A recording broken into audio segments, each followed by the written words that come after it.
हाँ देखो बेटा, 5 flux through the closed surface. तो ये क्लोज सरफेस से आपको फ्लक्स लिखना है। क्लोज सरफेस कोई भी हो सकती है, इसके अंदर आप नहीं देख सकते। तो मान लो स्फीयर है, तो स्फीयर पर आपको टोटल फ्लक्स लिखना है कि इस स्फीयर से पासिंग थ्रू टोटल फ्लक्स कितना है, या total flux linked with this spherical surface. ठीक है, तो आप कैसे करेंगे, आप स्मॉल एरिया कंसीडर करेंगे इस पे। ये कुछ डी ए वैक्टर होगा, या मान लीजिए ई वैक्टर ऐसा है, डी ए वैक्टर ऐसा है। तो आप इससे वही प्रोसेस वही रहेगी, डी फाई लिखेंगे पहले। स्केलर क्वांटिटी है, एडिशन में दिक्कत नहीं है, d phi vector dot d ए वेक्टर है। ठीक है, ऐसे सारे डी फाइज आपको ऐड करने होंगे सरफेस के ऊपर। तो टोटल फ्लक्स कितना हो जाएगा, integration d phi integration E vector dot d ए वेक्टर। अब क्योंकि ये पूरा जो इंटीग्रेशन होगा एक क्लोज सरफेस पर आप कर रहे हो, इसलिए गोला साथ में लग जाता है सरफेस इंटीग्रल को रिप्रेजेंट करने के लिए। कैपिटल एस भी सरफेस इंटीग्रल का सिंबल है। ठीक है, तो इसको हम क्या बोल देते हैं, इसको सरफेस इंटीग्रल बोल देते हैं। बस नाम आ रहा है, बाकी कुछ चेंज नहीं है, सब पता है आपको पहले से। या आपको सारे डी ए वेक्टर्स पर, अगर डी ए वेक्टर की डायरेक्शन अलग है, ई वेक्टर नॉन यूनिफॉर्म है, तो integration E vector dot d ए वेक्टर पूरी क्लोज सरफेस के ऊपर इंटीग्रेशन हो जाएगा। तो बस इसको क्या बोलते हैं, पूरी क्लोज सरफेस के ऊपर integral. This is called surface integral. ठीक है, this is called surface integral. ये आपका सरफेस इंटीग्रल कहलाता है। तो क्या इसका यूज करते हुए आप मुझे बता सकते हैं क्या, कि एक स्फेरिकल सरफेस है आर रेडियस की, उसके सेंटर पर क्यू चार्ज रखा हुआ है। तो find out total flux through the surface, through the spherical surface. ठीक है, find out total flux through spherical surface. Find out total flux through spherical surface निकालना है। तो कैसे निकालोगे total flux through the spherical surface,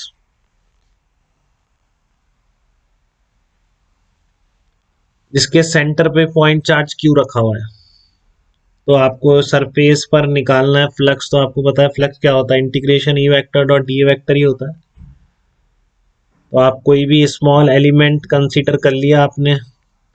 अब आपको पता है फील्ड इंटेंसिटी की डायरेक्शन पता है आपको, ई वेक्टर रेडियल डायरेक्शन में होता है पॉइंट चार्ज से, एरिया वेक्टर भी उसी डायरेक्शन में। समझ पा रहे हैं इन चीजों को आप। ये जो आपने डी ए वेक्टर कंसीडर किया है और ई वेक्टर है, दोनों सेम डायरेक्शन में आ जाएंगे इसमें। ठीक है, क्योंकि डी ए वेक्टर भी रेडियली आउटवर्ड डायरेक्शन में होगा स्फेरिकल सरफेस के क्लोज होने की वजह से, और ई वेक्टर पॉइंट चार्ज से रेडियली आउटवर्ड डायरेक्शन में होता है। ये आपको पहले से ही पता है कूलॉम्स लॉ से। तो इस सारे एडिशन क्या हो जाएगा, पूरी क्लोज सरफेस के ऊपर सरफेस इंटीग्रल करना पड़ेगा आपको टोटल फ्लक्स निकालने के लिए।